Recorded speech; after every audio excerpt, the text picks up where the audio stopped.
വയനാട് ഉരുൾപൊട്ടൽ ദുരന്തവുമായി ബന്ധപ്പെട്ട് നാശനഷ്ടങ്ങളുടെ വിശദ കണക്കുകളും പ്രത്യേക വില്ലേജ് മാതൃകയിലുള്ള പുനരധിവാസ പദ്ധതിയും ഉൾപ്പെടുത്തി കേരളം തയ്യാറാക്കുന്ന മെമ്മോറാണ്ടം 10 ദിവസത്തിനകം കേന്ദ്രത്തിന് കൈമാറും. നാശനഷ്ടങ്ങളുടെ വിശദ കണക്കുകളും മറ്റുമടങ്ങുന്ന വിശദ മെമ്മോറാണ്ടം വേഗത്തിൽ തയ്യാറാക്കി സമർപ്പിക്കാൻ തദ്ദേശ സ്ഥാപന റവന്യൂ വകുപ്പുകളെ ചുമതലപ്പെടുത്തി. പ്രധാനമന്ത്രി നരേന്ദ്രമോദി ദുരിതബാധിത പ്രദേശങ്ങൾ നേരിട്ട് സന്ദർശിച്ച ശേഷം വിശദ റിപ്പോർട്ട് സമർപ്പിക്കാൻ കേരളത്തോട് നിർദ്ദേശിക്കുകയായിരുന്നു.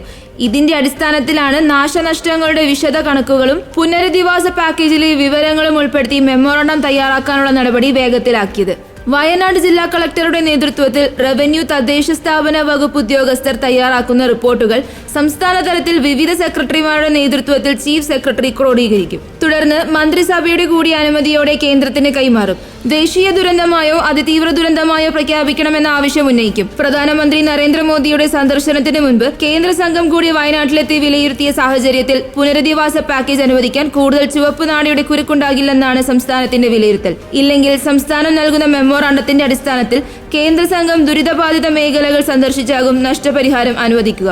ഓരോന്നിനും കേന്ദ്രം നിശ്ചയിച്ച നിരക്കിലാകും അനുവദിക്കുക.